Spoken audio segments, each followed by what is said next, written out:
Welcome to our channel. Indian Coast Guard Assistant Commandant Recruitment 2022 General Duty Commercial Pilot License CPL SSA Technical Engineering and Electrical Electronics and Law for 02/2023 batch. The online application process started on 17th August 2022.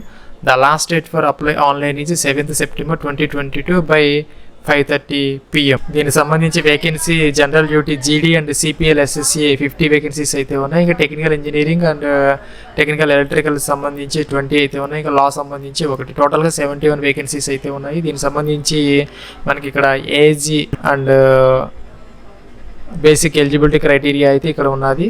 ఇంకా fees విషయానికి వచ్చేసరికి 250 rupees for UR OBC and EWS SC ఎస్టీకి అయితే fee లేదు. Fee అయితే మనం ఆన్లైన్లో అయితే అప్లికేషన్ ప్రాసెస్లో అయితే పే చేయాల్సి వస్తుంది. దీనికి సంబంధించి మనకి stage 1 return test, stage 2 PSP and stage 3 FSB and document verification and medical test అయితే ఉంటుంది. దీనికి సంబంధించినటువంటి అప్లికేషన్ ఆన్లైన్ ప్రాసెస్ అయితే ఫస్ట్ మనం రిజిస్టర్ చేసుకున్న తర్వాత అయితే అప్లికేషన్ ఫామ్ అయితే ఫిల్ చేయాలి. దీనికి సంబంధించి మనకి రిక్వైర్మెంట్స్ ఏంటంటే మనకి passport size recent colour photograph అయితే మనం 3 నెలల లోపు తీయించుకున్నది అయి ఉండాలి. అది మన బ్లాక్ స్లేట్ మీద అయితే వైట్ చాక్ పీస్తో అయితే మన పేరు అండ్ డేట్ ఆఫ్ ఫోటో తీసినటువంటి డేట్ అయితే మనం క్యాపిటల్ లెటర్స్లో అయితే రాసి ఉండాలి. అది జేపీజీలో 10 to 100 KB మధ్య అయితే ఉండాలి. దాని పేరు అయితే passport_photograph అనే జేపీజీ ఇమేజ్ అయితే ఉండాలి. ఇంకా స్కాన్ అయితే సిగ్నేచర్ అయితే కావాలి. దానికి పేరు అయితే సిగ్నేచర్ అని పెట్టాలి, ఫైల్ పేరు. అలాగే left thumb impression and right thumb impression అయితే కావాలి. దాని పేర్లు కూడా ఇలా పెట్టుకోవాలి. మనం left thumb impression and right thumb impression అనే నేమ్స్ పెట్టుకోవాలి. ఇంకా date of birth certificate 10th class సంబంధించి, ఇంకా ఆధార్ కార్డ్ ప్రూఫ్ కూడా మనకి 10 to 100 KB మధ్య అయితే ఒరిజినల్ స్కాన్ కాపీస్ అయితే కావాలి. స్కాన్ జిరాక్స్ కాదు, original scan copies 10 to 100 KB మధ్య అయితే ఉండాలి. ఇంకా మనకి mobile number, email ID and education qualification details అయితే అన్ని మన దగ్గర ఉండాలి. ఇంకా ఎస్సీ ఎస్టీ ఓబీసీ ఎక్స్పీడబ్ల్యూకి సంబంధించినటువంటి డాక్యుమెంట్స్, వాటికి సంబంధించినటువంటి ప్రూఫ్ డాక్యుమెంట్స్ అయితే స్కాన్ కాపీస్ అయితే కావాలి. ఇదైతే మనకి లాగిన్ ఫామ్ అయితే మనం ఫస్ట్ అయితే రిజిస్టర్డ్ అనాలి. రిజిస్టర్ టు క్రియేట్ అకౌంట్ అనాలి. దీని మీద క్లిక్ చేస్తే మనకి ఇదైతే మనకి రిజిస్ట్రేషన్ ఫామ్. మనకి ఇక్కడైతే కొంత నోట్ అయితే ఇచ్చారు. నేమ్ అయితే మనకి 10th class senior secondary examination సర్టిఫికేట్లో ఉన్నట్టుగా ఉండాలి. తర్వాత please do not use any prefix such as mister Mrs అనేది ఏమి మనం ఉపయోగించకూడదు. ఇంకా కూడాను name in this application and documents like matriculation certificate అయితే ఉండాలి. ఎట్లయితే ఉన్నది SC ST OBC non criminal EWS certificate same అలాగే ఉండాలి.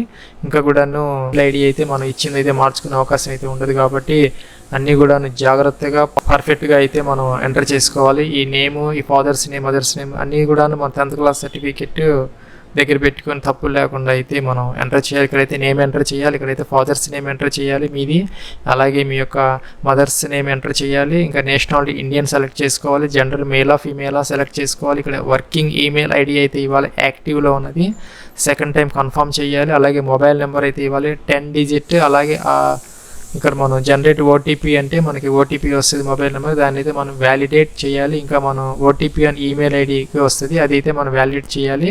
ఇక్కడైతే మనం ఓటీపీ ఆన్ ఎస్ఎంఎస్ మన మొబైల్కి వచ్చిన ఓటీపీని అయితే ఎంటర్ చేసి ఇక్కడ సబ్మిట్ అయితే చేయాలి.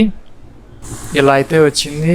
Email OTP send successfully to సోన్సో email ID. ఇది ఇలా వచ్చింది, ఈమెయిల్ ఓటీపీ సెండ్ సక్సెస్ఫుల్లీ అని వచ్చింది, సోన్సో ఈమెయిల్ ఐడి. ఓకే అన్నాము. నెక్స్ట్ మనకి లాగిన్ ఫామ్ అయితే ఇలాగా వచ్చింది. ఈమెయిల్ ఐడికి పాస్వర్డ్ వచ్చింది, ఈమెయిల్ పాస్వర్డ్ క్యాప్చర్ ఇచ్చాము. మనం సైన్ ఇన్ అంటున్నాము, సైన్ ఇన్ చేసాము. ఇక్కడైతే మనకి రీసెట్ పాస్వర్డ్ అని అడుగుతున్నది, మనం రీసెట్ పాస్వర్డ్ చేసుకోవాలి. Length should be 18 to 16 characters, 8 to 16 characters length ఉండాలి. 8 నుంచి 16 క్యారెక్టర్స్ మధ్య ఉండాలి. ఒక అప్పర్ కేసు ఉండాలి, లోయర్ కేసు లెటర్స్ ఉండాలి, నెంబర్ ఉండాలి. ఇంకా ఇక్కడ ఇచ్చినటువంటి ఈ క్యారెక్టర్స్లో ఒకటైతే ఉండాలి. అలా అయితే మనం కన్ఫర్మ్ చేసుకొని పాస్వర్డ్ ఇక్కడ క్యాప్చర్ ఇచ్చేది కంటిన్యూ అయితే అనాలి. ఇక్కడైతే పాస్వర్డ్ రీసెట్ సక్సెస్ఫుల్లీ అని వచ్చింది, ఓకే అన్నాము. ఇదైతే లోడ్ అయింది, మన డాష్బోర్డ్ అయితే ఓపెన్ అయింది. మన కిందకు వచ్చేయాలి, టిక్ ఆన్ చేయాలి, ఇక్కడైతే సబ్మిట్ అనాలి. సబ్మిట్ అంటే మనకి ఇలాగైతే ఫామ్ అయితే వచ్చింది.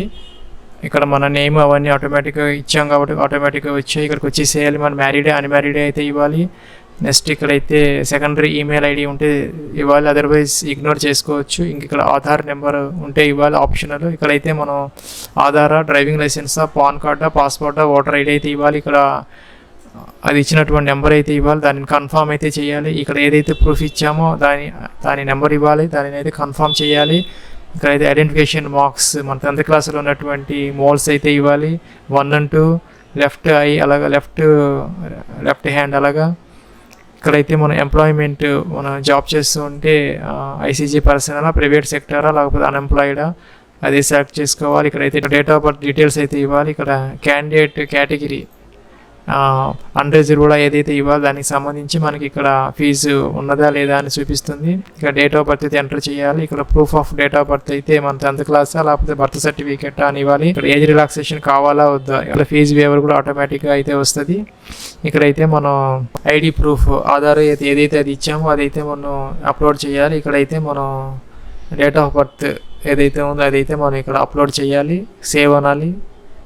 నెక్స్ట్ ఫామ్ అయితే మనకి ఇలా వచ్చిందనమాట. పోస్ట్ సెలెక్షన్, జీడీ, general duty, SSC and assistant commandant technician మనం ఏదైతే సెలెక్ట్ చేసుకోవాలి. సపోజ్ జనరల్ డ్యూటీ జీడీ తీసుకుని దానికి సంబంధించినటువంటి ఎడ్యుకేషన్ క్వాలిఫికేషన్ ఇక్కడ చూపిస్తున్నది, అది మనం చెక్ చేసుకోవాలి. ఇక్కడ సెలెక్ట్ క్వాలిఫికేషన్ లెవెల్ అయితే అడుగుతున్నది. ఇక్కడ ఆప్షన్స్ అయితే ఉన్నాయి, మల్టిపుల్ ఆప్షన్స్. ఇక మనకి 10+2+ గ్రాడ్యుయేషన్ ప్లస్ లేదంటే 10+ డిప్లొమా ప్లస్ గ్రాడ్యుయేషన్ ఏదైతే అదైతే మనం సెలెక్ట్ చేసుకోవాలి. ఇక్కడైతే సేవ్ అనాలి. సేవ్ అన్నాము. అప్డేట్ పోస్ట్ సక్సెస్ఫుల్లీ అని వచ్చింది. నెక్స్ట్ అయితే లోడ్ అవుతున్నది. నెక్స్ట్ ఇక్కడైతే 12th class and graduation details అయితే మనం ఎంటర్ చేయాలి.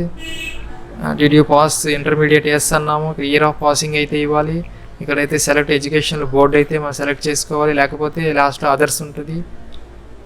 ఇక్కడైతే మనం బోర్డు సెలెక్ట్ చేసుకోవాలి. ఇక్కడైతే మనం ఇంటర్మీడియట్ సర్టిఫికేట్ నెంబర్ ఎంటర్ చేయాలి. ఇంకా ఇండికేట్ గ్రేడింగ్ సిస్టమ్ అయితే ఇక్కడ పర్సంటేజ్, గ్రేడ్, సిజిపిఏ అయితే ఉన్నాయి. మనకి ఏది అప్లికబుల్ అయితే అది ఇక్కడైతే మనం ఎంటర్ చేయాలి.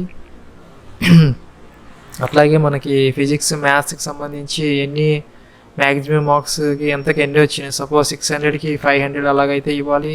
ఈ ఫిజిక్స్ అండ్ మ్యాథ్స్ ఇక్కడైతే సేవ్ అనాలి. సేవ్ అన్నాము. 12th class details save successful అని వచ్చింది, ఓకే అన్నాము. ఇక మన గ్రాడ్యుయేషన్ డీటెయిల్స్కి వెళ్ళాలి. నెక్స్ట్ ఇక్కడైతే మన గ్రాడ్యుయేషన్ కంప్లీటెడ్ అయితే ఎస్ అనాలి. దానికి సంబంధించిన ఇయర్ ఆఫ్ పాసింగ్ అయితే ఇక్కడ ఇవ్వాలి.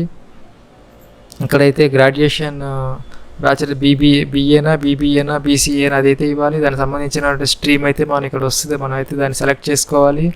ఇక్కడ అయితే సెలెక్ట్ గ్రాడ్యుయేషన్ యూనివర్సిటీ అయితే మనం ఇక్కడ ఇవ్వాలి, లేదంటే చివరిలో మనకి అదర్స్ అయితే ఉంటుంది, లేకపోతే అదర్స్ ఉన్నది అదర్స్ సెలెక్ట్ చేసుకోవచ్చు, లేదంటే లిస్ట్లో ఉన్నది లిస్ట్లో అయితే సెలెక్ట్ చేసుకోవచ్చు. ఇంకా కోర్సు డ్యూరేషన్ అయితే ఇవ్వాలి, 3 years అలాగా. పర్సంటేజా, గ్రేడా అదైతే ఇవ్వాలి. ఇక పర్సంటేజ్ అయితే ఇవ్వాలి. నెక్స్ట్ ఇక్కడ మనకి ఇక్కడ దీని మీద క్లిక్ చేస్తే మనకి యాన్యువల్ సెమిస్టర్ అయితే వస్తుంది, ఇయర్ 1. ఇక్కడ మనం అదే మన సెమిస్టర్ సిస్టమ్ అయితే ఇలాగ వస్తుంది, అదే యాన్యువల్ అయితే ఇలాగ వస్తుంది. మన 3 years అయితే 3 yearsకి సంబంధించినటువంటి మ్యాక్సిమం మార్క్స్కి ఎన్ని వచ్చాయి అనేది ఇచ్చేసి సేవ్ అనాలి. అదే మన సెమిస్టర్ అయితే కనుక సెమిస్టర్ వైజ్ ఇలాగే ఇచ్చేసి అయితే సేవ్ అనాలి. Next graduation qualification details save successful అని వచ్చింది, ఓకే అన్నాము. నెక్స్ట్ ఇక్కడైతే మనకి అడ్రస్ అయితే అడుగుతున్నది, పర్మనెంట్ అడ్రస్. ఇక్కడ స్ట్రీట్, హౌస్ నెంబర్ అయితే ఇవ్వాలి, ల్యాండ్ మార్క్ ఇవ్వాలి. ఇక్కడైతే మన కంట్రీ ఆటోమేటిక్గా వచ్చింది. ఇక్కడ స్టేట్ సెలెక్ట్ చేసుకోవాలి. ఇక్కడైతే డిస్ట్రిక్ట్ సెలెక్ట్ చేసుకోవాలి. ఇక్కడైతే సబ్ డిస్ట్రిక్ట్ ఏమైనా ఉంటాయి సెలెక్ట్ చేసుకోవాలి. పిన్ కోడ్ ఇవ్వాలి. ఇక్కడ post office, nearest post office అయితే ఇక్కడ 4 కింద పర్మనెంట్ అడ్రస్ ఉన్నది, ప్రజెంట్ అడ్రస్ ఉన్నది, అది వెనక సేమ్ అయితే టిక్ ఆన్ చేసి కిందకి వెళ్ళిపోతుంది అది. నెక్స్ట్ మనం డొమిసైల్ స్టేట్ అంటే మనం ఏ స్టేట్కి సంబంధించి పర్మనెంట్ రెసిడెంట్ అని అడుగుతున్నది, అదైతే మనం ఇవ్వాలి. ఇక్కడ సేవ్ అనాలి. సేవ్ అన్నాము. కమ్యూనికేషన్ డీటెయిల్స్ సేవ్ సక్సెస్ఫుల్లీ అని వచ్చింది, ఓకే అన్నాము. నెక్స్ట్ అడిషనల్ పర్సనల్ డీటెయిల్స్ అయితే వచ్చింది. హ్యావింగ్ ఎన్సీసీ అడుగుతున్నది, ఎస్ అయితే ఎస్, నో అయితే no. Next details of criminal proceedings సంబంధించినటువంటి ఇవన్నీ కూడా నో పెట్టుకోవాలి.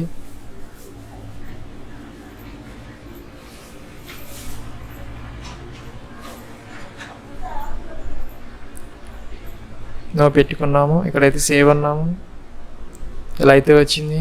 సేవ్డ్ అన్నది ఓకే అన్నాము. నెక్స్ట్ ఇక్కడైతే అప్లోడ్స్ వచ్చింది. ఇక్కడైతే మనం ఫోటో అప్లోడ్ చేయాలి, ఇక్కడైతే మన సిగ్నేచర్ అప్లోడ్ చేయాలి. ఇక్కడ లెఫ్ట్ థంబ్, ఇక్కడైతే రైట్ థంబ్ ఇందాక చూపించాం కదా, దాని ప్రకారం అయితే ఇక్కడ మనం అప్లోడ్ చేయాలి. ఇక్కడ మన స్పెసిఫిన్ ఎట్లా అయితే ఉండాలి, ఇలా వచ్చింది. ఇక్కడ మన సిటీ సెలెక్షన్ అయితే అడుగుతున్నది. మనం ఇక్కడ స్టేట్ సెలెక్ట్ చేసుకోవాలి. ఫస్ట్ సపోజ్ ఆంధ్రప్రదేశ్, దానికి సంబంధించిన సిటీ సెలెక్ట్ చేసుకోవాలి. ఈ సిటీ కనుక 30 కిలోమీటర్స్ రేడియస్లో కనుక ఉంటే కనుక మనకి ఎస్ పెట్టాలి, అదర్వైజ్ నో పెట్టాలి. అలాగే మనం అన్ని ప్రిఫరెన్సెస్ అయితే మనం సెలెక్ట్ చేసుకోవాలి. ఇది స్టేజ్ 1కి సంబంధించినటువంటి ఇదనమాట. నెక్స్ట్ మనం 2 కూడా సెలెక్ట్ చేసుకోవాలి. అలాగే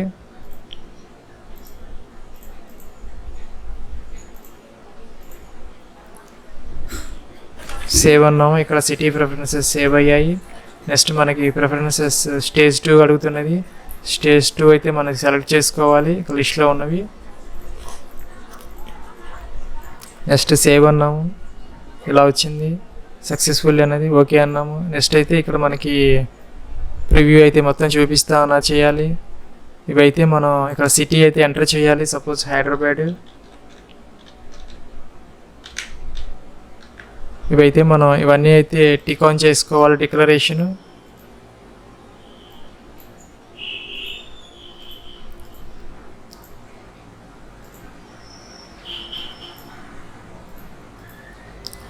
రీసెట్ చేసుకోవచ్చు. ఏదైనా మోడిఫికేషన్స్ చెక్ చేసుకోవచ్చు, లేదంటే సేవ్ అని వచ్చింది. కన్ఫర్మ్ చేసాము, ఓకే అన్నాము. నెక్స్ట్ ఇక్కడ ప్రొసీడ్ టు పేమెంట్ అన్నది పేమెంట్ క్లిక్ చేసాము. ఇక్కడైతే మనకి పేమెంట్ అయితే యూఆర్ ఇచ్చాం కాబట్టి 250 రూపీస్ అయితే పే చేయాలి. ఇక్కడైతే మనకి పే త్రూ అని క్రెడిట్ కార్డ్ డెబిట్ కార్డ్ అని వచ్చింది. పే అన్నాము, ఇదైతే ఓపెన్ అయింది. ఇక్కడైతే మనకి క్రెడిట్ కార్డ్ డీటెయిల్స్ అయితే వచ్చాయి. ఇక్కడ క్రెడిట్ కార్డ్ ఏదైతే సపోజ్ మనం నెట్ బ్యాంకింగ్ అయితే సెలెక్ట్ చేసుకోవాలి. క్రెడిట్ కార్డ్ డెబిట్ కార్డ్ అయితే ఇలాగ వస్తుంది. కార్డ్ నెంబర్, ఎక్స్పైరీ డీటెయిల్స్ అని ఇచ్చేసి మనం ఫీజు అయితే పే చేయాలి. ఇక్కడ అప్లికేషన్ స్టేటస్ చూసుకోవచ్చు. ఇక్కడ ప్రింట్ అయితే అప్లికేషన్ తీసుకోవచ్చు.